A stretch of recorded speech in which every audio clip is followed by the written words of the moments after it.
Yeah, I left it in the kitchen. And I am live. I'm live as well. I'm live. I've lost your sound now, but sometimes that happens at the beginning. Oh, I'm here. Yeah, you're a bit quiet. I'm probably booming as Well, usual. the darling daughter has absconded with Ooh. my microphone, so I'm using a built-in microphone. I just realized a little while ago that it was missing, but so that means she's in a room making a video, and I Oh, didn't want bless. to. I didn't want to interrupt that. So No, no need to do that. I have one lovely on live. Say hello. Let us know who you are. I'm definitely live. Yay, Chris Badge. It's Chris Badger. She's saying hi to you as well. Oh, got 4 on now. Fabulous. Are you feeling better? You look well. me? Oh yes, I'm fine. No, I got a stomach bug picked up from a patient, I'm sure, and went fishing on Saturday. And when I got home, I mean, I felt great the whole trip. And Abby and we just caught up a storm. We had a great time, and I got back, and boy, the dam broke, and just woo. I mean, it started Saturday night and didn't end until like the wee hours of Monday morning. I mean, it was awful. I just Oh, had it you. a real bad experience. So I think I jinxed myself because we had just had the discussion the previous visit about how the winter had been great and hadn't gotten sick and all those fun things. And there you go. When you Yeah. want to make God laugh, just Yeah. make make a Pride comes before a statement like, fall. "Yeah, I'm not going to get sick." But anyway. Yeah, I'm feeling fine. Thank you very much. Oh, There we I'm go. so This is what pleased because I messaged Jill and she said you'd had a really rough day and a really rough night and you were sleeping. And I just thought, oh, bless you, poor thing. yeah. But Karen is saying hello. Chris is drinking out of her new mug. yay. So we had all the mugs Breathing. claimed except for one. Mm.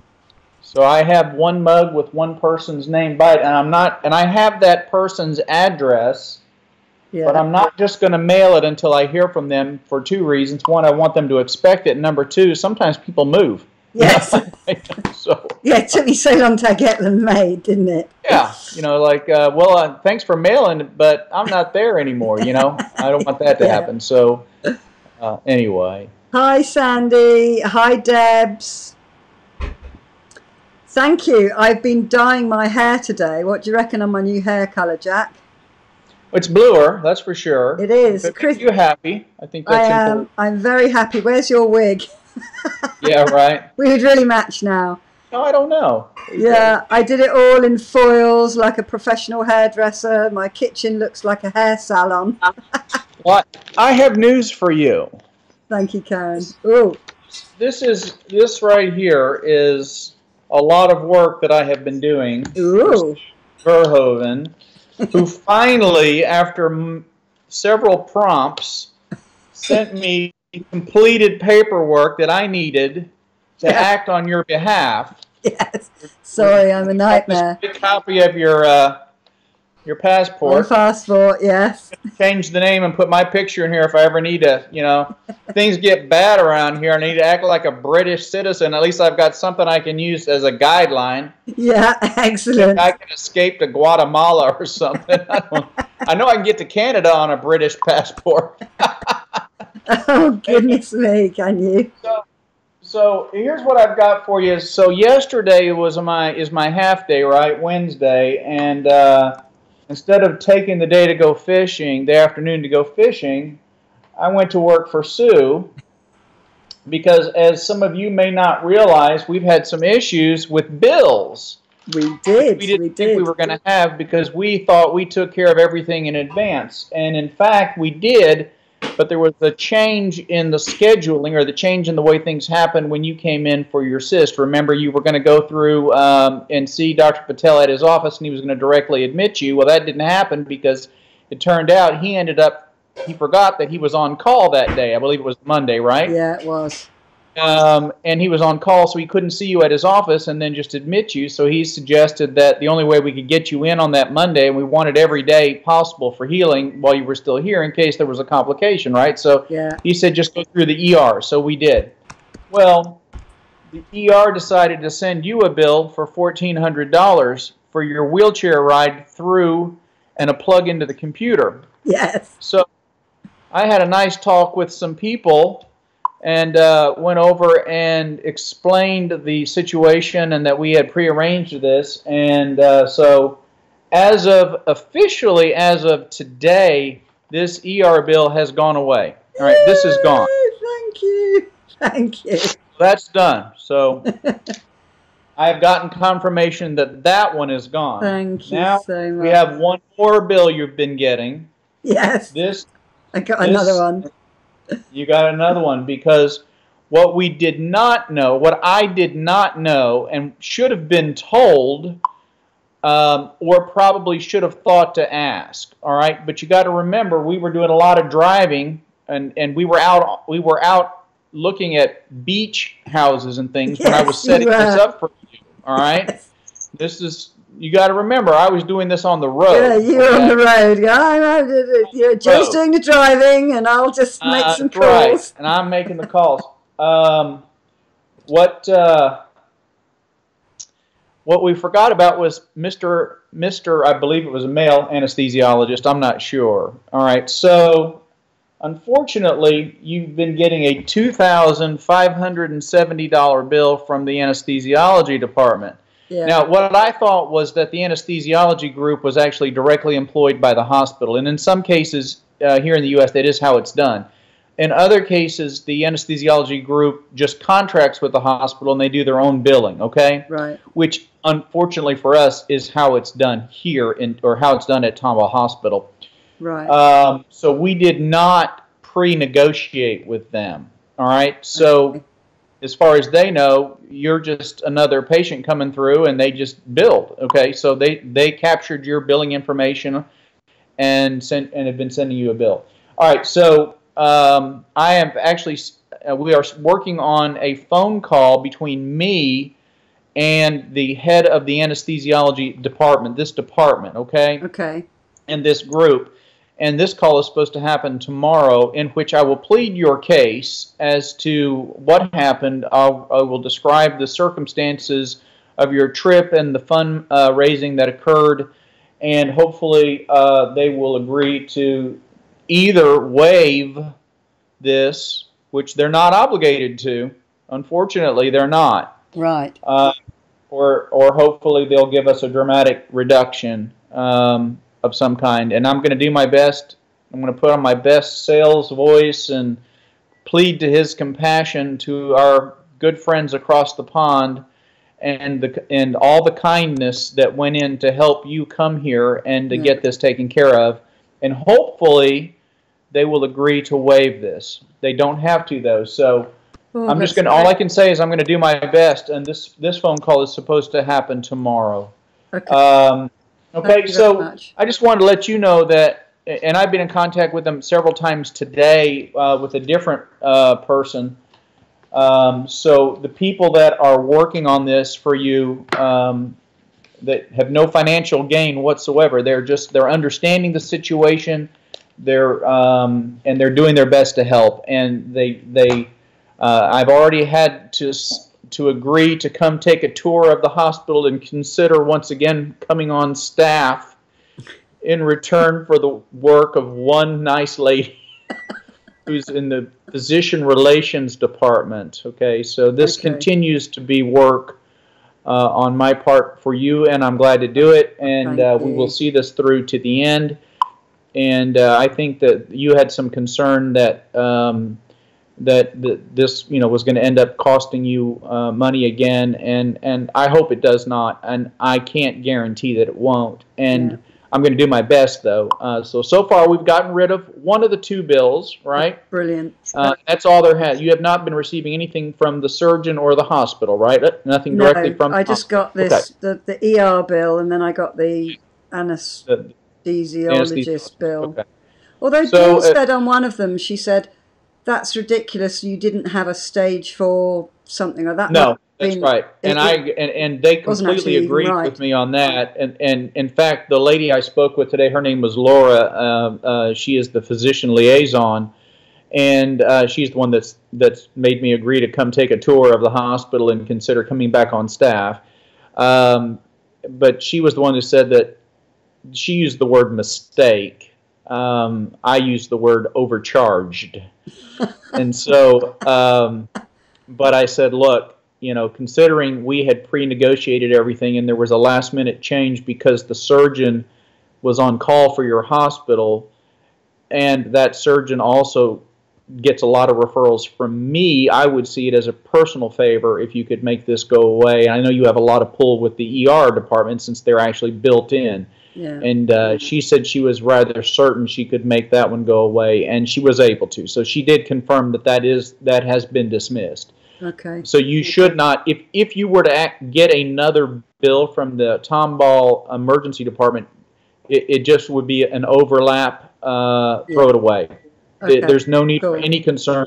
We've absolutely got a confirmation that has been eliminated. So, but things sometimes, you know, billings are set up in advance and that kind of thing. There could be another bill already staged, printed out, ready to go to you. Okay. Okay. But if you do get anything else, simply put it in the circular file that looks something like this. Yeah. Okay. Excellent. Yeah. Will do. Thank you so much. And I will do my best with the anesthesiology department tomorrow, and I will update you as that goes. So brilliant. Anyway, it's it's after midnight your time, right? Yeah, it is. Alexa's just said thank you. Said you're welcome to you. Just random comments. Well, yeah, and I've even got the Winkster here. Look. Hey, how are you feeling, bud? I'm all right. You had the cough, didn't you? You had the cough going. Well, I've always had that. Yes, he's always had that cough. This week or something? He had a little snooze after work, which lasted 6 hours. Good. So he's just got up all lively and awake now, and is going to have something to eat. Normally he'd be in bed now. No, I went to the doctor last week about my OCPD thing. COPD. You're breathing. Oh, yes. Apparently that's got worse. Tell him your results. Tell him. I was last year I was 79% below what they would expect me to be able to blow. And this year I'm 59. Ooh, did you change your inhalers? Well, I haven't had an inhaler before, so they've just prescribed me one. So they've started you on an inhaler then? Yeah, okay. No, but I haven't actually got it yet. I've got to go and get that. And they've sent me. I've got to have some emergency steroid pack or something to carry with me all the time in case I have an attack. Apparently, so. Okay. Yeah, but we reckon that because since he had his first test, he's started making cigar box guitars, and the bandsaw makes so much dust, and there's all the spraying and the varnish and the sawdust, which can't be helping. Well, I know he does a lot of painting too, right? Don't you do a lot of painting? And I know you're wearing a mask, right? Aren't you wearing a respirator of some kind when you paint? I don't wear, not when I'm painting, only when I'm doing dusty things. If I'm rubbing down and it's dusty, I wear like just one of those paper masks. Yeah. He's going to get a proper one though. The paper masks. I think people that paint really, especially if they use any kind of aerosolized where you spray the paint, you definitely have to have. You just use rollers and brushes. Yeah. Okay. Then it's the fumes, okay, because the actual volatile chemicals. Well, the VOCs, it's nearly all water-based paint we use. Okay, that's good. Yeah. Well, all right. Well, then something. Yeah, I mean, it could be the dust. I mean, it could be any number of things. Well, I hope the inhaler helps, and I hope you don't have to use the steroid pack. Yeah. Well, I mean, she said she wanted to do the test again because she wasn't sure if it was right. I did it about 4 times, and it kept coming up with the same result. Yeah. So she said. Well, She said, get the inhaler and then come back in 6 weeks and we'll do the test again and just see if it's... I think that's excellent because sometimes there's a seasonality to this. I've had some patients in with allergic asthma who here recently we've had a lot of pollen. We've had a lot of tree pollen that's been coming through. We get cedar and oak pollen this time of year, and it's just really been very, very heavy, very thick. And as a result, I've had a lot of people living with allergic response to that and asthmatic conditions where I've had to give them temporary inhalers. They won't need these medicines in a month, probably. Yeah. And so you may have an allergy or something that's contributing to your pulmonary function right now. I don't feel any different. You'll get better next time. Yeah, I don't feel any more breathless or anything, and I haven't been coughing nearly as much recently, have I? No. So I don't feel any. I said to her, and I think all the answers I gave her to the questions were all the same as before. That's why she was surprised that the result was different. She was like, well, it's just that's different. She wasn't sure if there was just something with what was going on. Yeah. So she said, we'll come back in 6 weeks and we'll try Let's again. hope it improves, and we hope it is a glitch. And he's also had his hand x-rayed, haven't you, Wink? He's been a calamity of hospital visits, x-rays and specialist doctors. They think it might not be carpal tunnel. I think it might be arthritis in my hand. Does it hurt right here? Yeah, sort of there. Yeah, that's where you're. Yeah, it's where it aches if I press it. That's one of the most common places for osteoarthritis to begin, is right there on the hand. And people come in and say, it's hurting right here, Doc. Yeah. I know it's arthritis. I get this other thing as well, where when I'm rolling sometimes, I get like it's almost like of a stinging itch. Yeah. Here. Yeah. Now that could be a carpal tunnel symptom. Well. That could, yeah. Great. That part.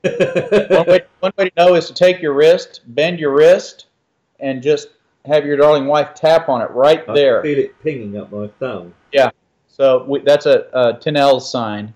Right. Or Tinel's sign. That's a sign. I can't remember the full name, but yeah. So what it means is when you put a little more pressure through this area, this is the carpal tunnel, so to speak, right? So basically, the median nerve and the flexor tendons of the hand run through there, and then there's a thick tendon that runs across here, right? Yeah. And so when you do lots of work, you get inflammation and you get some deposition of calcium and so forth on the tendons.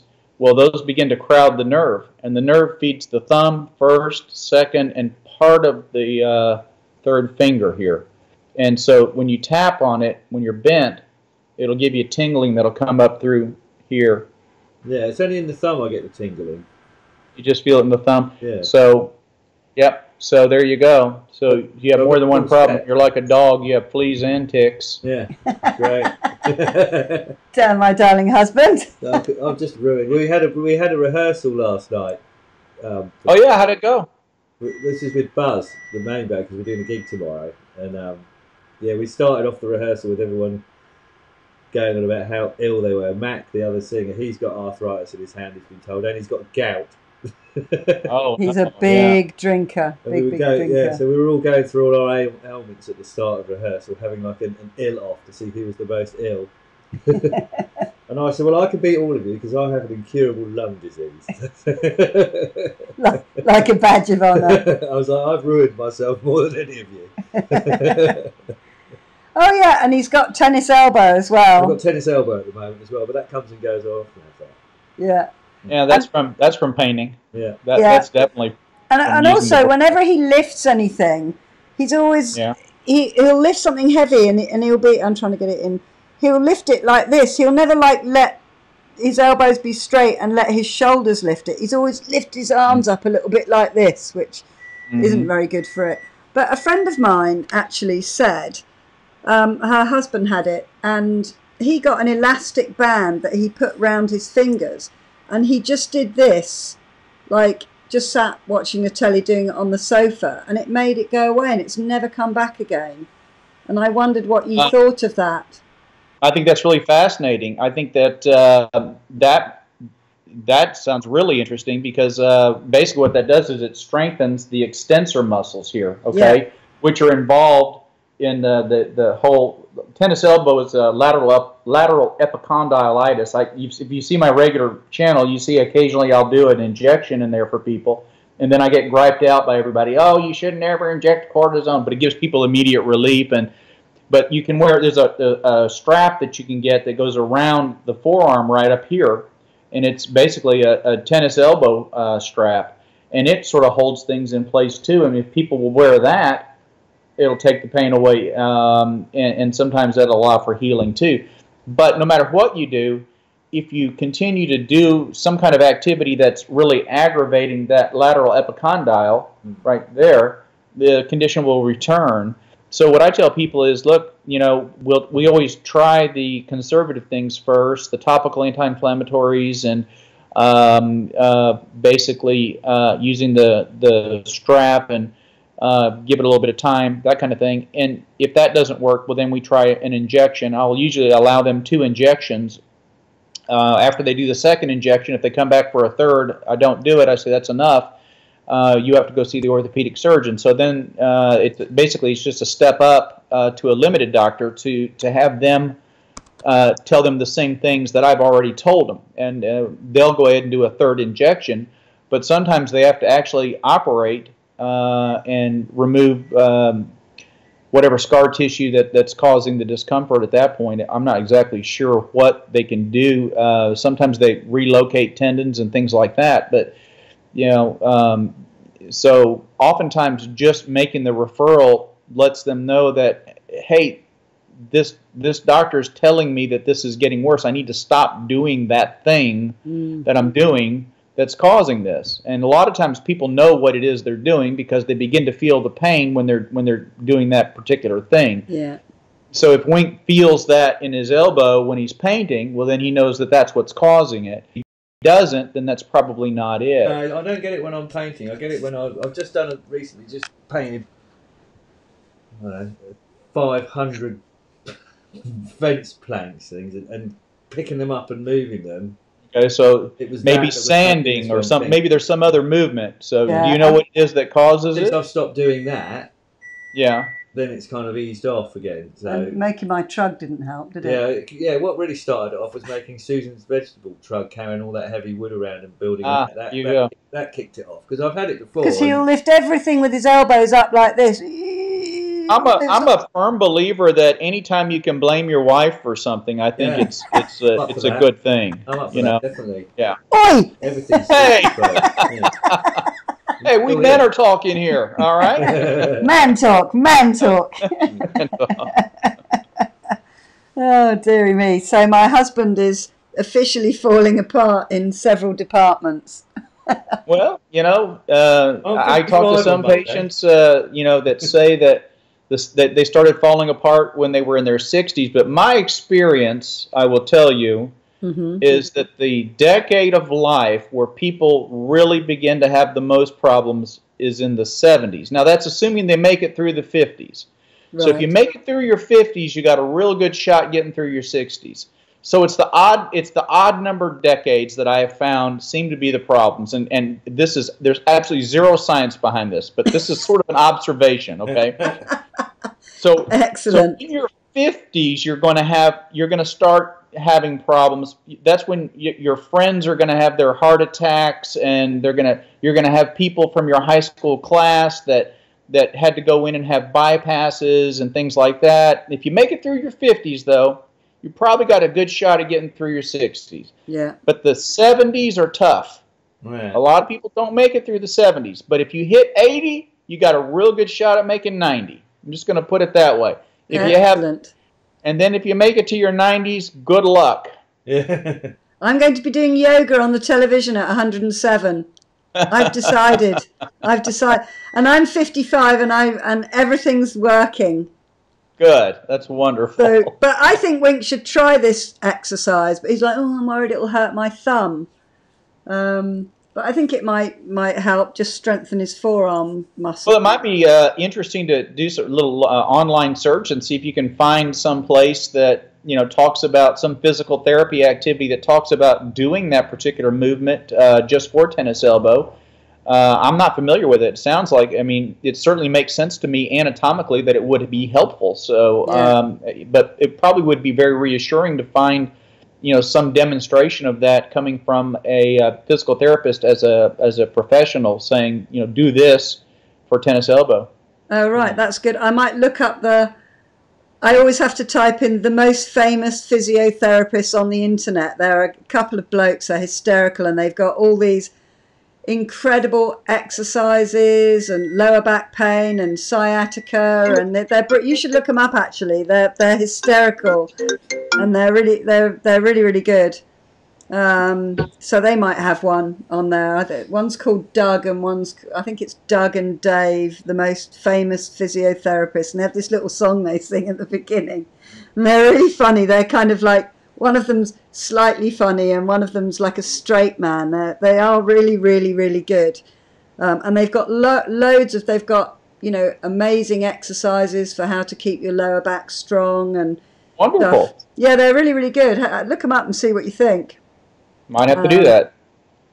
So we've got loads more people have come on. I've been typing hello. We've got Bonnie and Carol and Chrissy and Sika, kind of like. And Cal is on as well. I think I've got everyone that you didn't know had hopped on.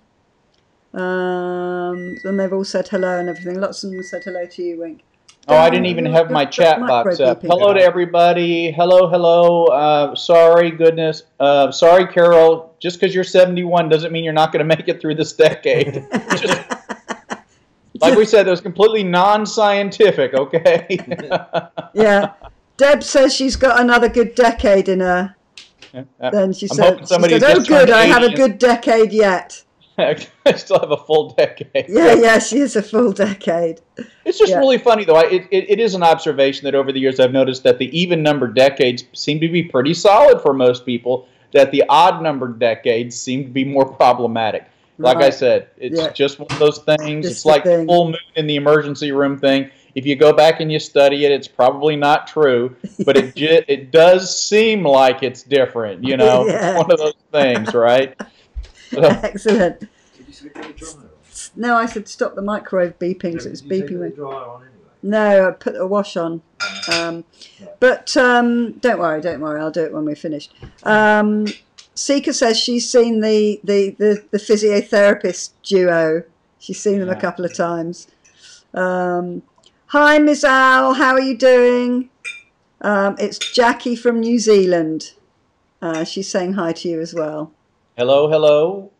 So I would just like to let you guys know that I am on day 2 of a 2-day fast. I might even fast tomorrow because I haven't felt hungry once today. Not once. Good for you. And it's I fasted last Thursday, and then I fasted, what day is it today? Thursday, Wednesday. And then I thought I'd carry it over to today. And it's going really well. It's just so nice not having to cook anything. And I cooked. It's definitely the easiest meal preparation day when you're not eating at all, right? It is. I'm just looking at the avocados going a bit spoilt in the fridge, going, oh well, never mind. The pigs will enjoy them. Oh my goodness. Speaking of produce. Yeah. The blackberries are in season here, and they've got these great big tubs of blackberries for very little money. It just, I mean, I stopped by my Kroger yesterday and picked up a big container of blackberries and just ate every bit of them. They were just so delicious. They're just in season. I don't know how long they'll be in season, but they were fabulous. Oh wow, I don't know. Really. Ours are you seeing them here? Are you guys seeing them over there? Or no? It's September that ours come into season, and in fact, when the horses start to grow their winter coats, it's called a blackberry coat because that's when the blackberries come into season. In the kind of August, they're kind of red, bright red. I mean, I like everything sour, so I'll eat a heap of bright red ones and go absolutely lovely. Chrissy, it was the microwave in our house. Chrissy's been walking around her house trying to stop the beeping. Sorry, that was Winky had his dinner in the microwave, which is a vegan stir fry that I made. It's a curry that I made. In fact, everything Wink's eaten this week that I've had anything to do with has been plant-based. I looked up an Indian Balti recipe, which was Nigella Lawson's, and I did that, and he really liked that. And this one is a Oh, I can't remember what it was. It's like a coconut curry or something, and it's got coconut milk in it and the usual suspects for Indian. But it's really, really nice, and it's got mushrooms and tomatoes and cauliflower and leeks and spring onions in it, and it's really, really tasty. I had it on Tuesday.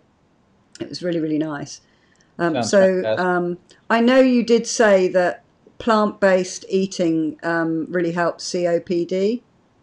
Well, I was going to mention that a year ago and a year and 2 months ago, I was on 2 inhalers. I was on an inhaler called Trelegy, which is 3 medications in one, and I used it in the morning. And then I had a rescue inhaler, which is an albuterol inhaler, that I would have to use occasionally throughout the day, so I would be able to carry on full conversations with people, because there was so much inflammation in my lungs that I had asthma. I mean, and it was a year-round problem. I'd been using inhalers for several years, and it was just, I'd never had asthma as a kid or anything. It just, or maybe I did and didn't know it. Maybe it never really affected me, but it had become a problem. And when I went plant-based, within a matter of a few weeks, I didn't need the inhalers anymore. Yeah.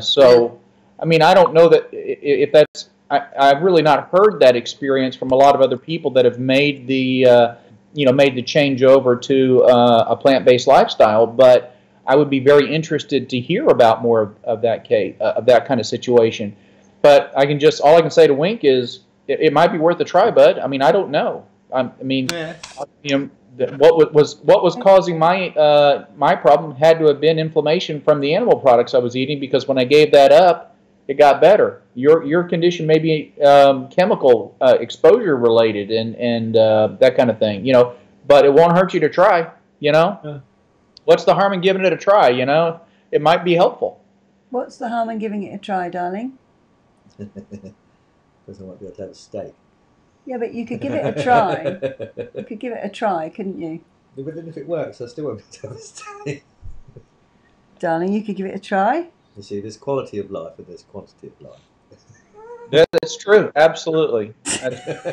But you have to also keep in mind, quality of life also involves being able to breathe. Yeah, breathing's quite important. Yeah, it's quite important. It's quite important. That plays into it as well, especially when you have such a wonderful wife who will cook amazing vegan meals for you. It certainly would seem to me. Now, it's not my place to dictate what another man eats, but I will say this: I would think that in your situation, it would be worth a 90-day challenge. A 90-day challenge to see that if going vegan would improve your lung function significantly. What if I was to do a bit of both? Do you have to cut the other thing out completely, or I could just do kind of, it could be a part-time one. Well, one thing that I have noticed is that if you give up dairy, it seems to help the lungs more than giving up just the meats. So maybe just give up dairy. Maybe just do that. Give up eggs, chicken eggs, cheese, and yogurt and milk and ice cream and that kind of stuff, and see if you don't notice an improvement. Well, the only thing I really have is milk. If it doesn't help, if it doesn't make a big improvement, you haven't lost anything. You go back to eating your meat. You go back to eating your ice cream. Who cares, right? Well, I hardly ever eat ice cream and stuff like that. I like milk in my tea, but that's the only thing I have it in. So like 2 pints of milk lasts me like over a week. But you also like cashew nut milk, so it would be easy for you to swap because you got used to that, didn't you? And cheese, I do really like cheese, but I only have it if I happen to have like. I don't buy milk cheese anymore. If I have a bolognese or something, I like a good grated cheese on it. But you can have my cheese instead. But I don't eat tons of cheese. No, he doesn't eat tons of cheese, but he does eat McDonald's and BK's and a lot of slurry. Not that often. No, but you still do. Maybe you could cut out processed foods and dairy. I have a Mac about 2 or 3 times a month. No, that's not so bad. How about just something to think about, and you could always try any time, or you don't have to. It's just totally up to you. But like 90-day challenge would be a good thing. That's a significant drop off in your lung function, going from 79% of predicted to 59% of predicted is a big drop. Yeah, that's what she said. Yeah. And if that's is the true figure, then you've got to make some changes, or it's going to carry on, and then you're going to be walking around with a blooming oxygen mask on you. Yeah, and I have tennis elbow from carrying the oxygen bottle. Yeah, that'll ding and your the, thumb. And arthritis in the thumb will get worse. Yeah. Yeah. To unscrew the valve. That's it. You could give it a whirl. I think I should just retire would be the most handy thing. Well, you still won't be able to breathe, darling. Yeah, but it doesn't take much effort to lie around in bed. I see. I'm going to be the slave. Well, I think he's going to give it more of a thought than he would have done if I'd talked to him. So thank you very much for that, Jack. Hi, Linda. I'm always glad to, be an instigator. I mean, to be a helper. So. Yeah. Yeah. Excellent. You can give him the once over in Texas.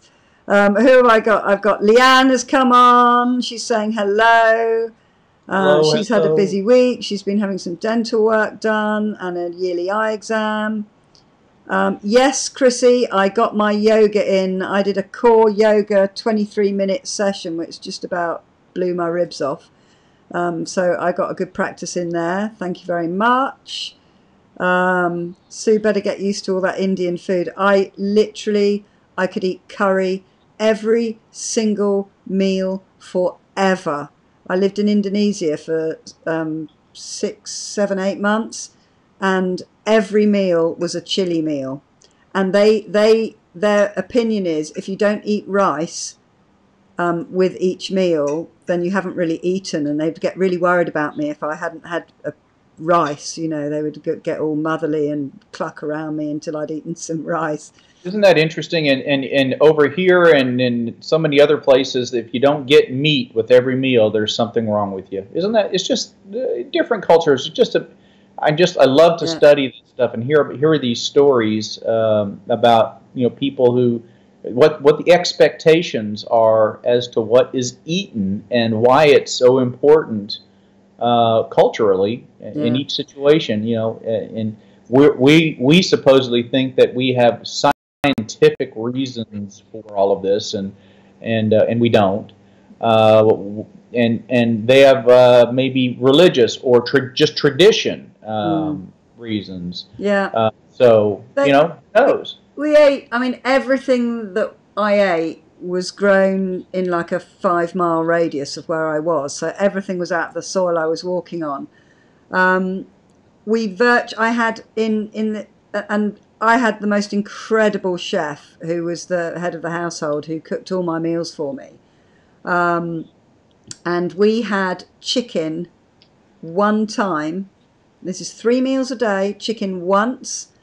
We had water buffalo.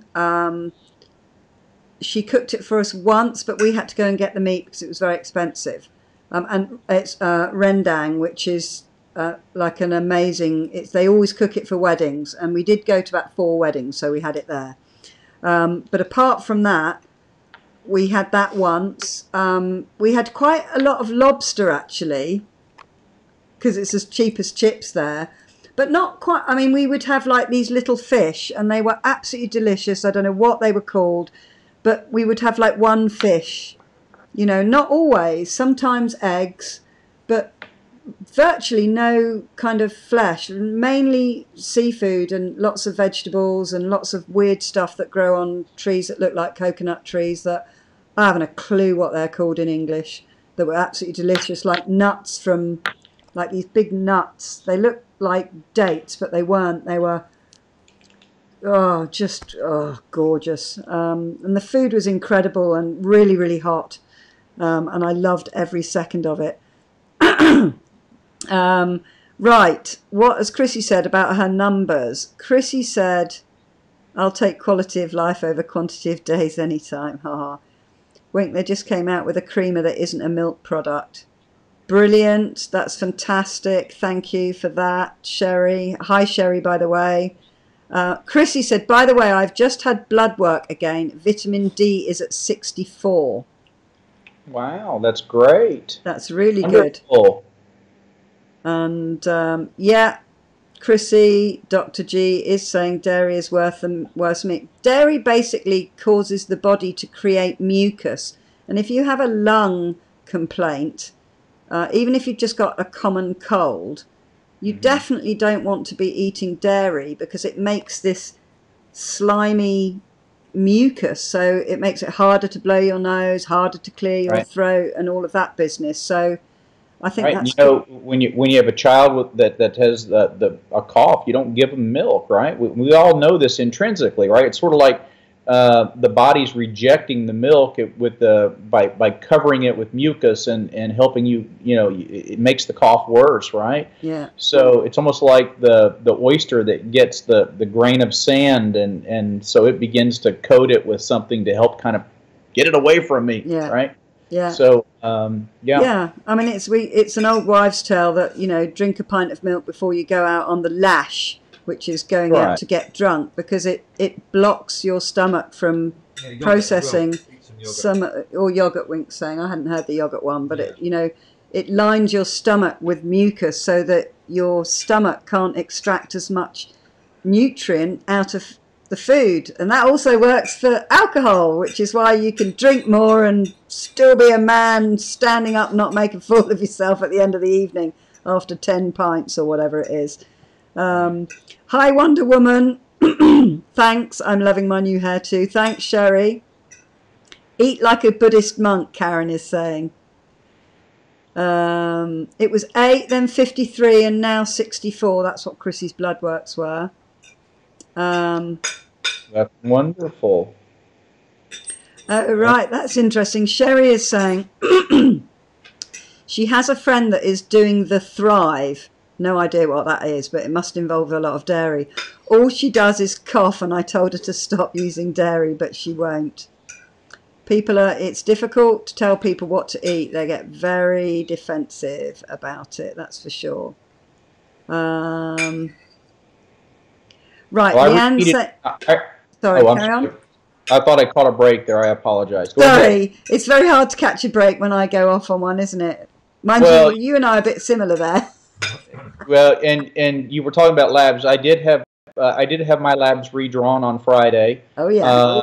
And my hemoglobin A1C was 5.2, which is very similar to the last one, which was 5.1. So essentially the same. My kidney function, my GFR was 97, and if you'll remember, way back when, before I started all this, I was in the 50s, and then when I had about 3 months in or so, I was at 102 or 103, so again, still very good kidney function. My lipids, my cholesterol was a little higher than I thought it should have been. My bad cholesterol number was around 115. Which, of course, it's a lot better than over 200, where it used to be. And my total cholesterol was just fine, though. It was right around 180. We want that to be under 200. My triglycerides were just over 200, which means that I'm probably getting more fats in my diet. That's not necessarily a bad thing. If they're good fats. So I do eat nuts and seeds and avocados, and those are all sources of fats, and they're going to push your triglycerides up a little bit when you eat them. So I was not, I was a little bit disappointed. I wanted to see that triglyceride number to be under 150, but it wasn't. Right. So one of the things I'm focusing on is cutting down some of the fats that I'm getting in my diet, even though they are plant-based. I'm cutting them down. So just a little update there on my blood work. Everything else looked fantastic. Everything looked fantastic. I mean, even my lipids, compared to where I was before this all started, with the triglycerides of over 600 and a total cholesterol of over 300, wow. With LDL, I believe, was over 220. My lipids now are incredibly good on no medication. So, anyway, just wanted to share that. The only thing that I was just a little disappointed with, I would have liked to have seen my lipids a little bit better. My HDL was good. My LDL, I would have liked to have seen that under 100.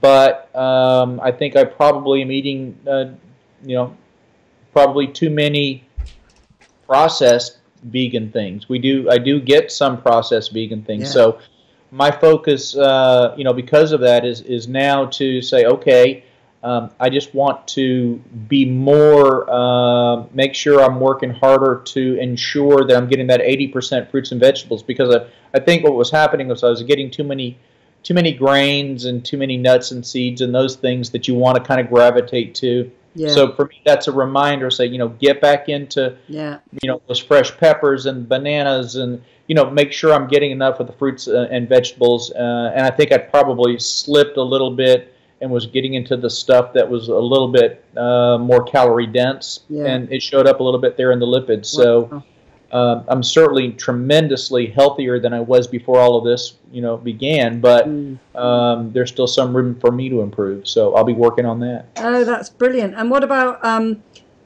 swapping some of those grains out for avocado?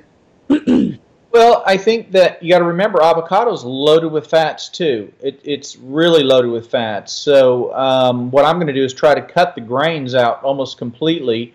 And limit my avocados is just what I'm going to do. I'm not going to cut the avocados out. I'm going to limit them. I'm going to eat less. Maybe limit myself to maybe one every other day or so, as opposed to where I might eat 1 or 2 a day.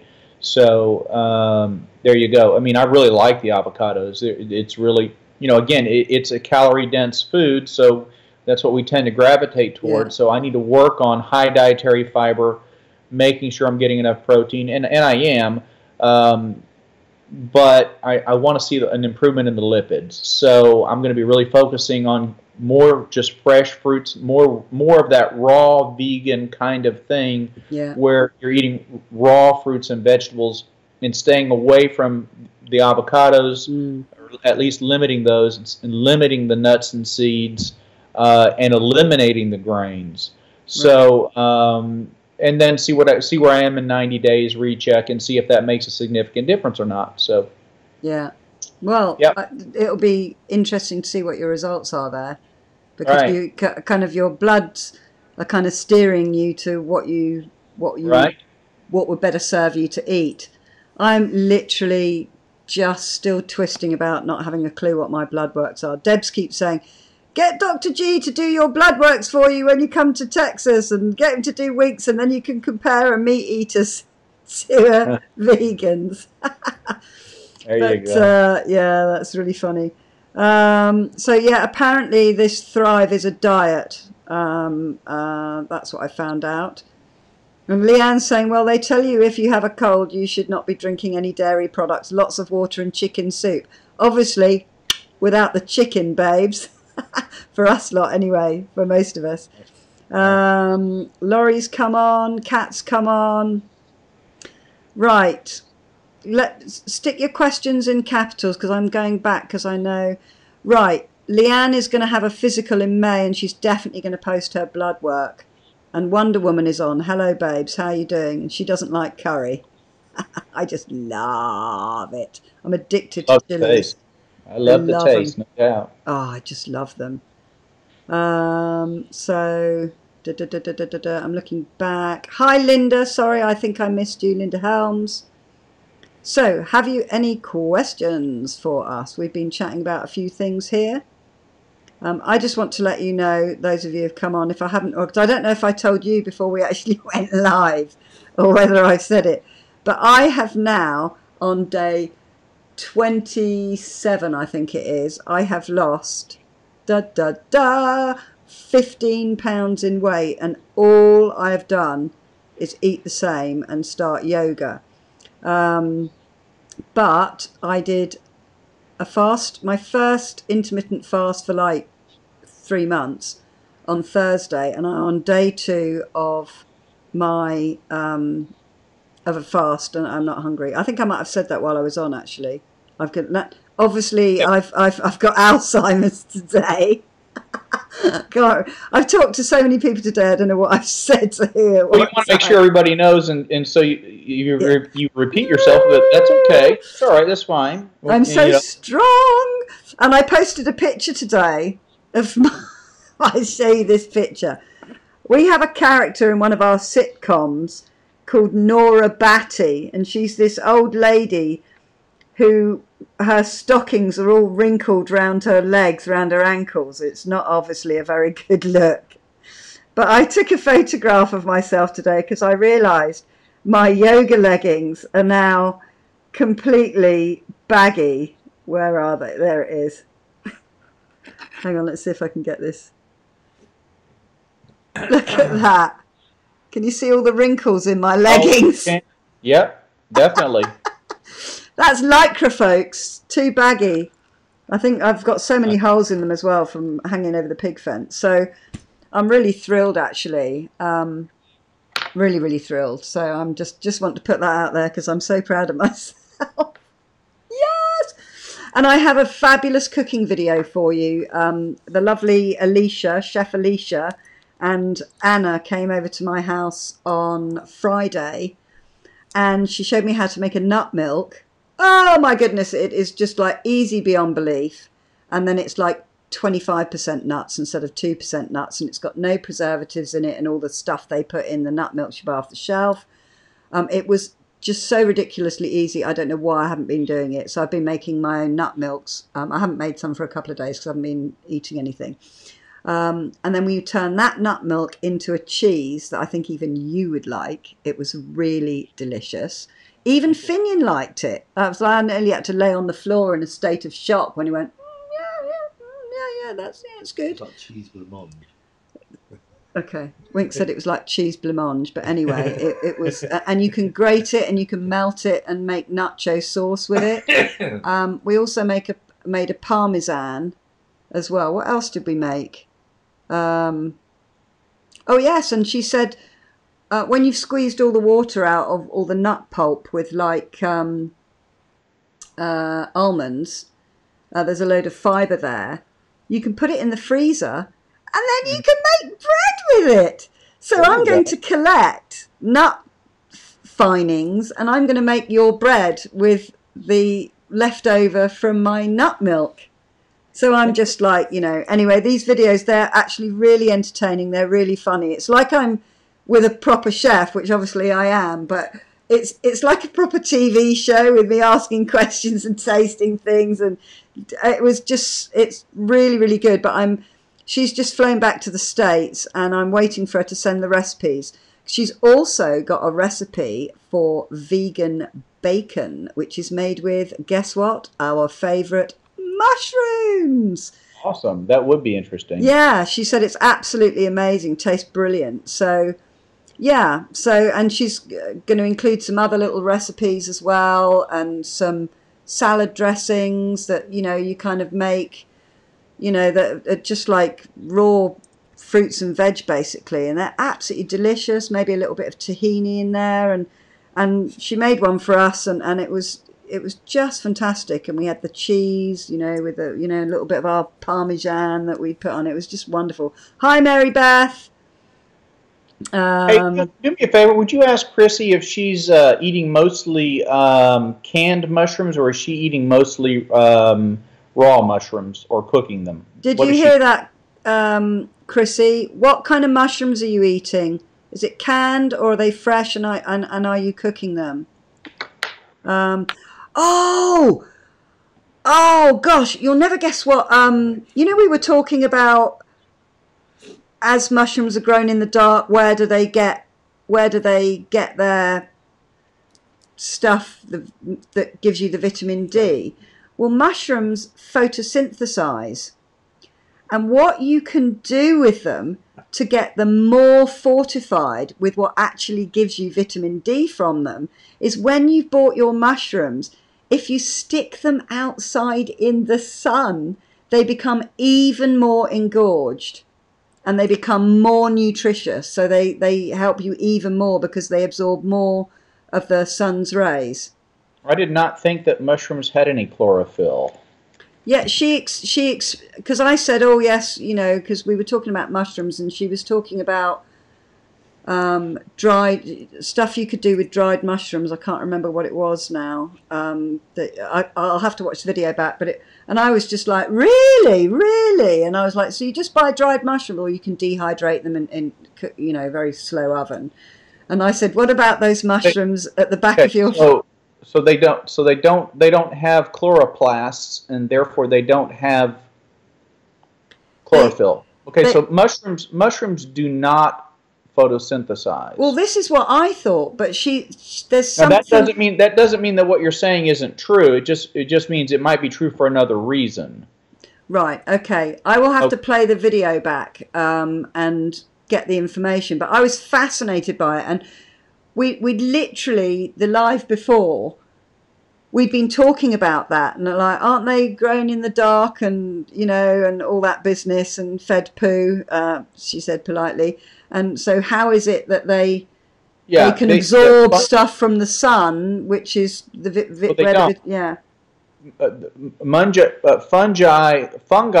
are saprophytes, which basically means that that's why you give them excrement to grow on, because they live off of waste. They're bottom feeders. So they don't have chlorophyll. They can't photosynthesize, and so they have to get all their nutrition from what's left over from other animals and plants. So I will find out what she said, because she talked about raw. Chris, you eat raw mushrooms, Chrissy? She's eating them raw, so she's not cooking them? You're not cooking them at all? Only cooking them? Garlic mushrooms? No? I love garlic mushrooms. I just love I don't like those shiitake or whatever they're called mushrooms. They're a bit too funny for me. Mary Breath, they're all saying hello to Mary Breath. Boo to vegan cheese. Please post the recipe for vegan bacon. Yeah, I absolutely will. I'm actually going to make it as well and do a video for you. But I've been making a colouring my hair video today because I thought I would. It's actually quite hysterical. We all know the chef can talk. How long did your video come out, Sue?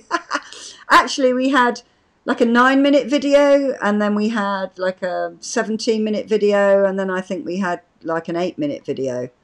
So I've got 3 separate videos with 3 separate recipes in them. I think that's all we made. Is there anything else we made that I've like? Obviously, as I said, I've got Alzheimer's tonight. Fresh mushrooms, but I stir fry them sometimes. That's what Chrissy's saying.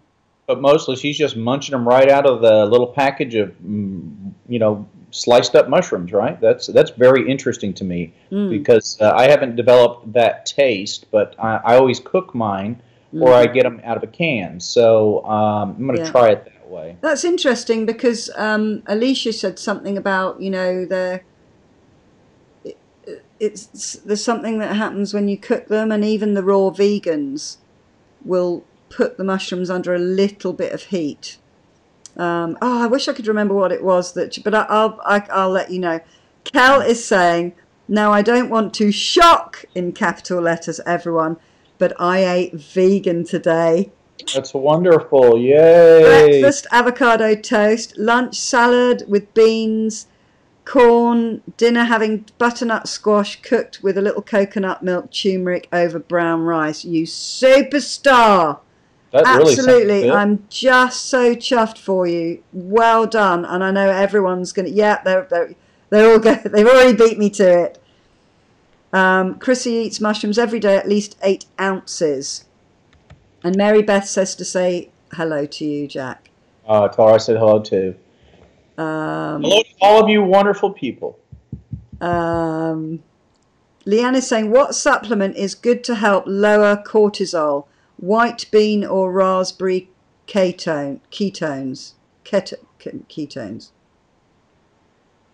Lower cortisone. Well, cortisol is released when the body is under stress.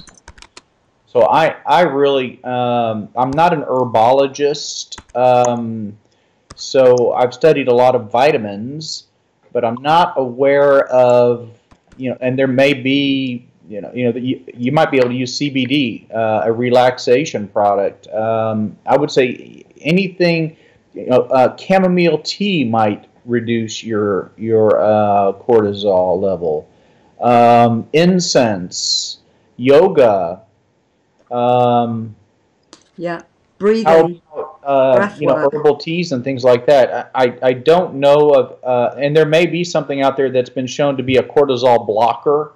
I don't know. I did some reading. In fact, I've been reading about some different, very interesting plant-based products that are out there that actually are really fantastic for improving lipids. This is sort of since I got my labs back, I've been wanting to, are there some interesting food items that I could throw in that may actually help suppress my LDL-C, my bad cholesterol? So I've been reading about some of those, but never really looked at anything to decrease cortisol. And I know there's a lot of people out there that believe that that they're overweight because their body's secreting too much cortisol because of stress. I have found that I have people that are under a lot of stress that are thin too, so their elevated cortisol levels as well. So I think your diet plays a bigger role in that than the stress does. As far as anything specific, I simply don't have an answer for you there. I'd be happy to look and see what I can find, but you guys have the same, I go right onto Google and I start hunting and I look for research articles that I can trace back to some authentic publication, and then I go from there. That's sort of how I do it. So. Oh wow, that's good to know. PubMed, the National Institutes of Health, Journal of the American Medical Association, the Journal of the British Medical Association. I look for articles that have been published in reputable journals as to decide whether they're even worth reading or not. So if you follow those same kind of just basic guidelines, something that makes sense, is this a real research article? And then you can usually just take the abstract out of it. You don't have to read the entire article, but if you know where the article was originally published, then you can decide whether it's reliable information, and then you can take the abstract. And if you get the abstract, usually that's the boil down to say, this is what this article proves. This is it. This is what it shows, and you can use that. So you could plug in just your cortisol suppressing herb, cortisol suppressing foods, for example, and then look for start scrolling through and do some reading. And that's where I usually start. I don't subscribe to any particular, like PubMed and some of these more, subscription based for researchers, because I'm not a researcher. I'm a clinician, right? So, but I'm continually reading about research in continuing medical education, and I come across things and I hold on to papers and I hold on to articles, and if I find something very interesting, I'll keep it. But as far as cortisol, that's been one of those things out there for a long time that we know that if you have a hypercortisolemic state, that means that you're in a state of stress, almost like a fight or flight kind of situation. We think that it can play a role in heart disease and diabetes and things like that. And so we went through a stage years ago where people were looking for ways to naturally decrease cortisol levels, and I'm not sure we ever really found anything. It just sort of drifted off and to the next thing, which may have been who knows what, chromium picolinate, who knows, Atkins, So I mean, what? No swearing on the channel. Oh, ginkgo. It's ginkgo biloba is the new secret. Oh yeah. This tree was extinct, and then we found it. Yeah. This little rhinoceros tusk. Get the rhinoceros tusk. You have to have it. So whatever the next exciting thing that captures the imagination. Right now it's keto. Keto. Anything keto is like, oh wow, you got to be keto. Keto. No. We had some keto coffee at the office. I said, so what the hell is keto coffee? I think they put some butter in it. That's absolutely disgusting. Oh, horrible. The only keto I want to know about is the Pink Panther's kung fu assistant that hijacks him. Right. No, I know it's keto. I thought, yeah, keto. I know, but let's just in our brains associate keto with Kato and the Pink Panther. There you go. And then it'll all be just gone. But meditation and yoga and chamomile tea and relaxation techniques are probably going to take you a lot farther for reducing your cortisol levels if you really feel like that's important. If you want to get your cortisol levels a little bit lower and you've had them measured, which, by the way, it's not easy to do, because to get true cortisol levels, you have to get AM, first thing in the morning, urine. Okay? That's how you measure your cortisol, first thing in the morning. So you need fresh morning urine to get cortisol levels so you can get something accurate. Okay, that is cool. Thank you very much. Leanne said she found out I'm a type C body. I carry all my weight in the middle section due to cortisol. Definitely going to have that level looked at. And Chrissy says me too. And somebody, Chris said, I can't eat mushrooms, they make me gag. Then what I suggest you do to get them into your diet is to whiz them up. I know you find the whizzing very funny. I don't mean urinating, I mean whizzing up in one of your blenders so that they're the size of like mincemeat, little bits like that, with other vegetables, and they kind of just melt into what you're cooking. Just like garlic does. That's right. Just like if you do garlic thin enough, it'll melt. Okay. My son is all about texture. He doesn't like grapes because they're wet and slimy inside. He doesn't like the skin on the outside. He doesn't like the graininess of apples. He doesn't like the graininess of potatoes. Like, you name a fruit, he doesn't like the texture of it in some way. And mushrooms are like the nemesis of sensation and feeling hatred for him. They're slimy, they're like, ugh. Okay, I put him in everything he eats, and he knows it. I whiz them up. All my whizzed up recipes, in fact, only one's up there, because I still can't get my ragu it won't even save on, I can't get it out of iMovies onto anything. It's driven me mad, because it took me about 15 hours to make that video, and I haven't given up yet, but it's not up. If you whiz all your vegetables up to the consistency of mincemeat, and then you fry them off, add all your flavours, add your liquid in, add your beans or whatever, you can have loads of mushrooms in that, Chris, and you won't taste them and you won't feel the texture of them. Literally, you won't. She's going to try that. Excellent. I've sold it to you. Excellent. Yes! Let me know how you go. And you can look up my No Bits vegan chili, 4-bean chili, I think I've called it. It's my last recipe that's up there, actually. Look up that. And that's how I did it, and actually I had to whiz everything up into a liquid, but he would eat it grainy as well. Just saying, because that's how I've cooked everything since birth. Like 3/4 vegetables, whizzed up to the same texture as minced beef when I used to cook with beef. And he would eat it because it was all the same texture going in. And he didn't taste any. I've even done it with Wink. I've even put Brussels sprouts in it and parsnips, which Wink hates parsnips, and all sorts of vegetables. Celery, he doesn't like celery either. I put them all in there. They just eat it all up. Celery's not food.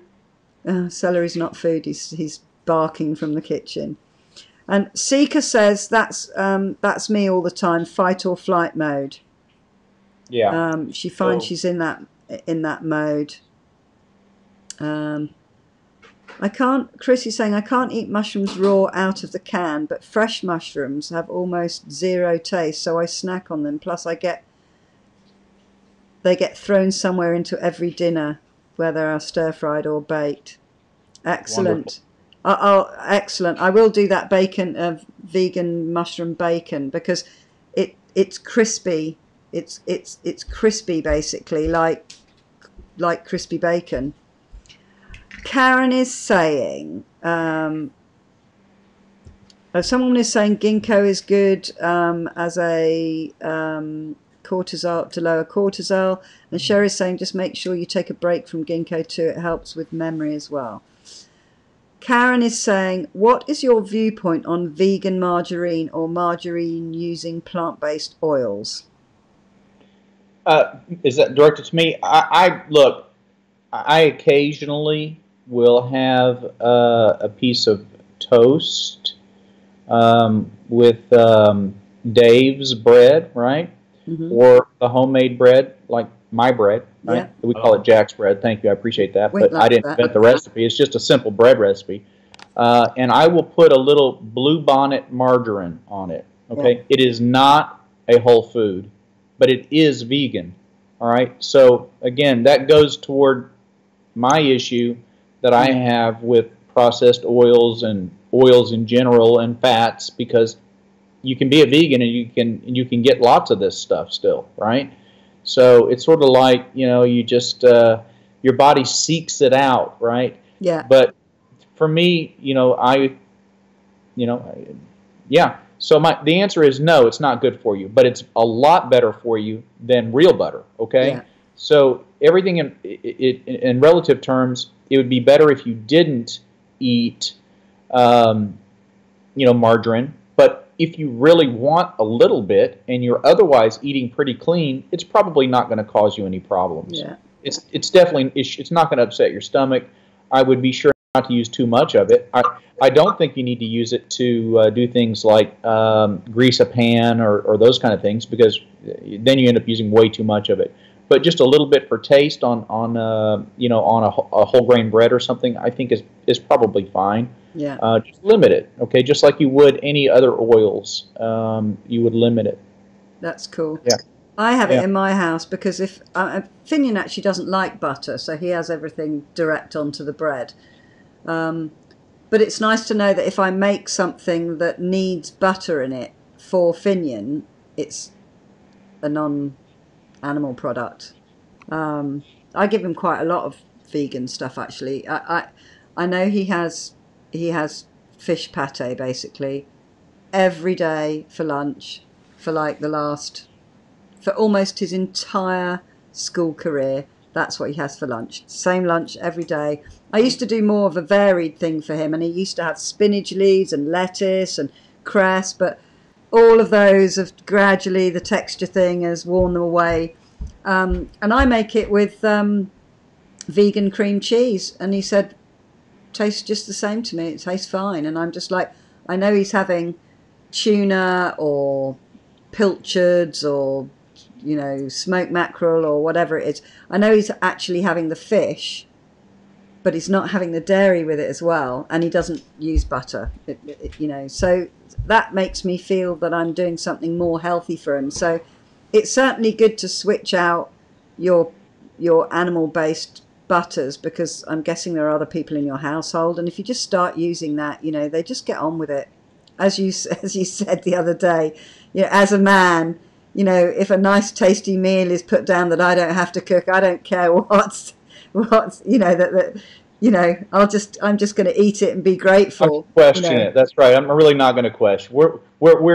Men are really not that intelligent creatures when it comes to food. It's a very basic thing. If it's hot and tasty, we're going to eat it. I mean it's really true. Yeah, Wink's gobbled down my vegan meals this week, and he's been grateful that I've cooked them, and he's really enjoyed them. And he hasn't.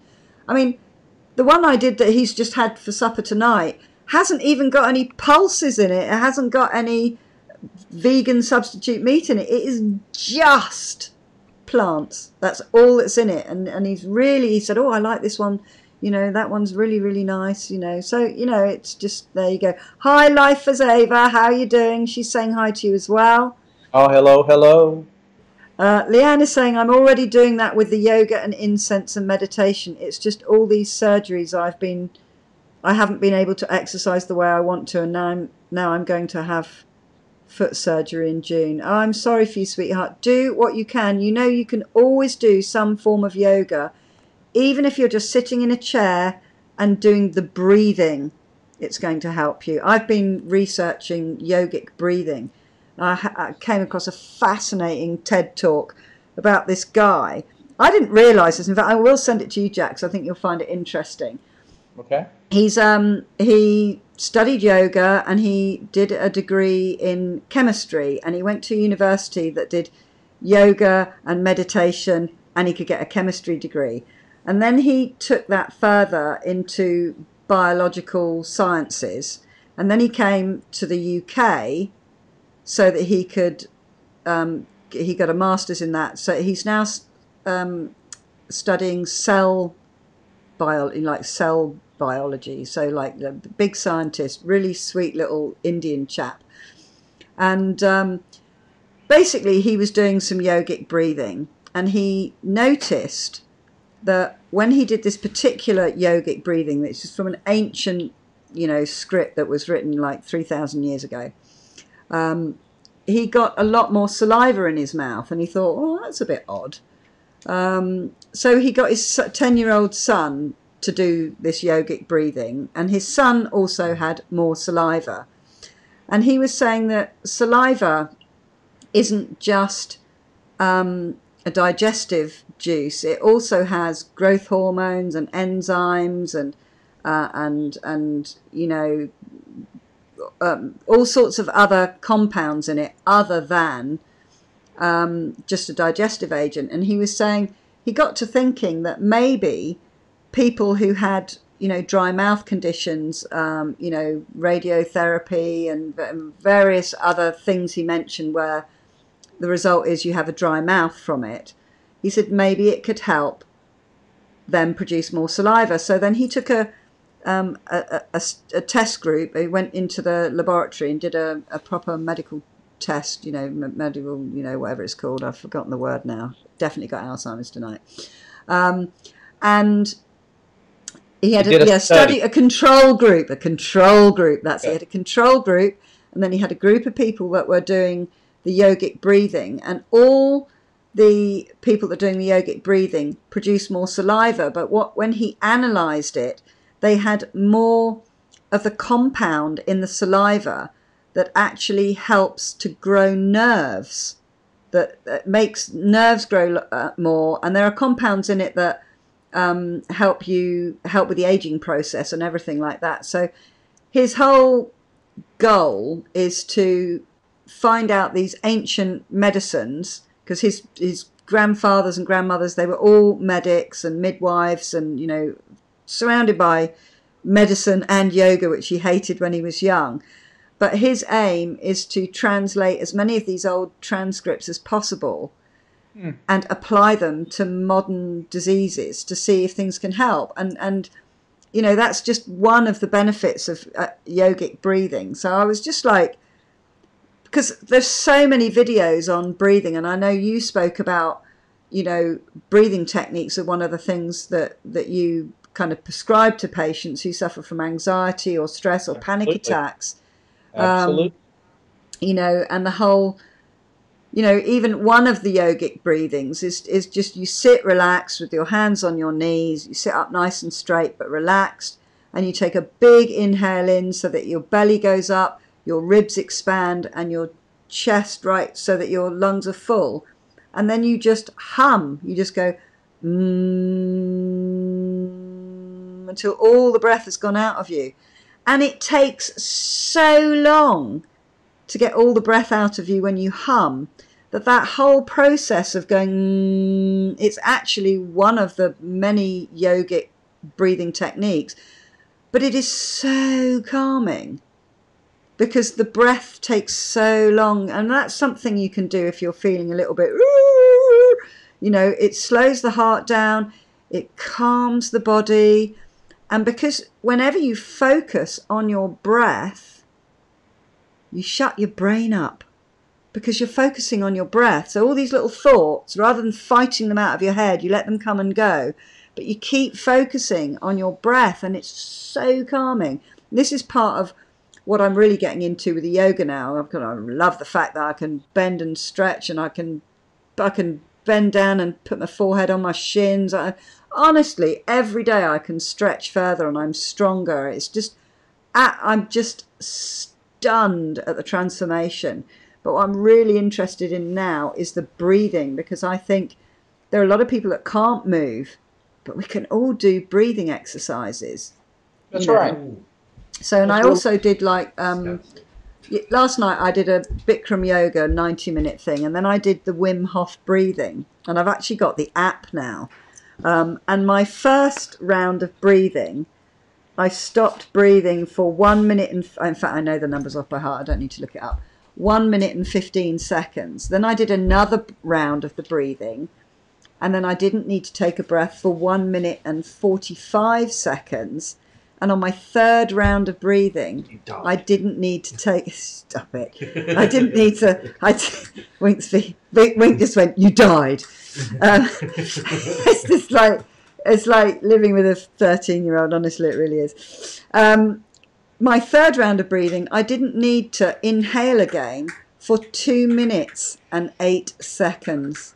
I had enough oxygen in my body. It was just the most amazing thing. So I'm going to make sure I do my breathing, because I've done my yoga tonight. I'm going to do that breathing again.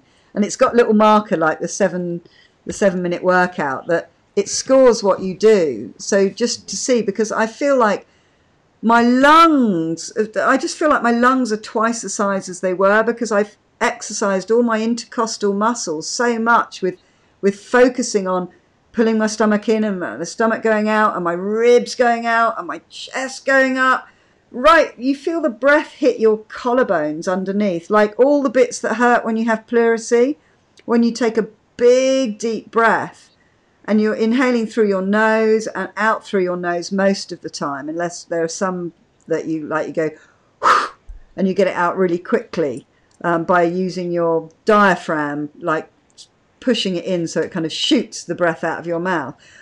I'm finding it really fascinating, and I think there are a lot of people that get uptight, that get stressed, that panic, that suffer from anxiety, even, you know, depression and stuff, because you can't shut your head up from going on and on and on, a bit like me. But imagine that's in your head. And when you focus on breathing, in the end, when you're doing yoga, the only thing I'm thinking about is breathing in, bending forward, sucking that in, tilting that, turning my hand that way. You know, all I'm thinking about is the movement of my body and my breath. The whole world disappears. I don't think about messages. I've realized they call it a form of moving meditation. My brain is literally my own. And I'm not thinking about me or how I feel. I'm just thinking about the movement and the breathing in and out. It really is amazing. And you can do just the breathing. You know, you literally can. And I know a lot of people have asked me if I will do something for people that can't exercise, and that is going to be the first thing I work out how to do. And I'm going to be asking them when I'm in India about that, because, you know, not everybody can, you know, bend their body in half. But you know what? I couldn't either, and now I can bend my whole body literally like that and put my hands flat on the floor, and it feels easy. It feels as easy as cleaning my teeth. It's really amazing. It's so transformational. Anyway, I've got on my yoga thing now. I'm very passionate about it, as you can tell. But there's so many benefits, really it is. So sorry, are there any questions? I wouldn't like raw eggplant. Kelly's saying, any suggestions on how to cook eggplant?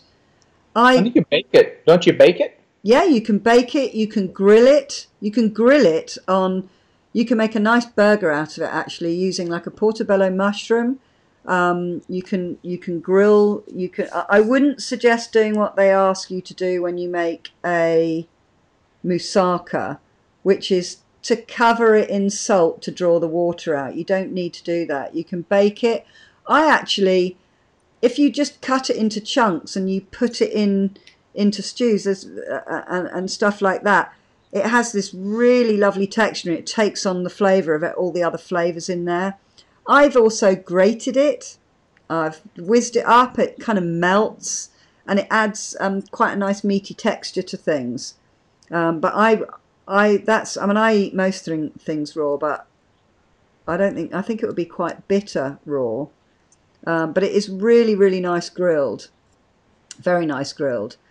You can chop it up with like sweet potatoes, courgettes, the kind of softer vegetables that cook at roughly the same time. And you could, I know we're trying not to use too much oil, but you could coat them with a tiny little bit of oil, some herbs and spices, chuck them in the oven and bake them, and they come out all crispy and crunchy, and they're just lovely as like a baked vegetable, kind of like just so lovely. You know, all the herbs stick to them, you know, rosemary and thyme and all those lovely things. I think this is probably a good place to bring this to an end tonight. Oh gosh, yes, we've been on a long time, haven't we? Sorry, babes. Yeah, I've been going on too much. Sorry about my yoga. There's loads of stuff. They're all there. You're very excited about it, and you're passionate about it, and obviously it's working something for you. So we're enjoying hearing about it. Oh, thank you. Absolutely. So that's, you know, this group is about being healthy, and we can be healthy in many ways. And yeah, we can.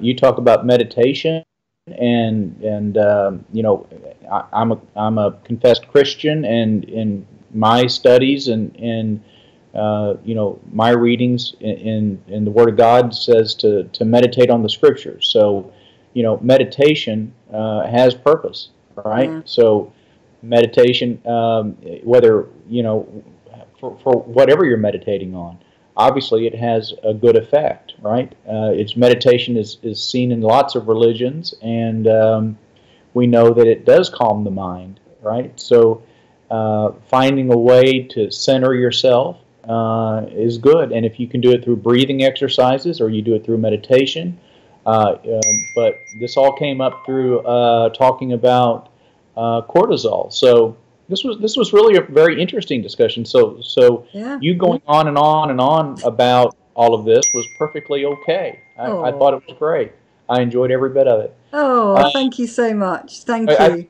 I think we should be free to, you know, to explore these other areas. We're all open-minded people, and obviously we wouldn't be interested in doing something so radically different as leaving animal products out of our diets. Yeah. I mean, it's absurd. Yeah, it's all about health. We're actually on the fringe, you know. Yeah. Some of us deserve to be thrown into padded cells. I mean, we don't eat hamburger anymore. There's something wrong with us. What do we eat, and where are we getting our protein? Obviously, there's something very wrong with all of us. So. I know. We're all crazy, but we're crazy healthy, and we're getting further every day. Karen says, please tell Dr. G that Little Bacon says hi. Oh, tell Little Bacon I said hello. Yeah, she heard you. And somebody I didn't say hello to, Melita, it was a type of yogic breathing exercise that causes you to create more saliva in your mouth. I'm going to find out what type of yogic breathing that is. It was a TED talk. And it was the underwater breathing experiment. Yeah. With that, I'm going to say good night. Yeah, me too. Lots of love to you all, my darlings. Thank you so much for staying with us. And I will put the link to that video about the yogic breathing in the description of this after it's uploaded, and it will take a while to upload. All right. Mwah. Love you all so much. Wink says bye. Say bye to the lovelies and Jack. Bye. Bye. Bye. And I think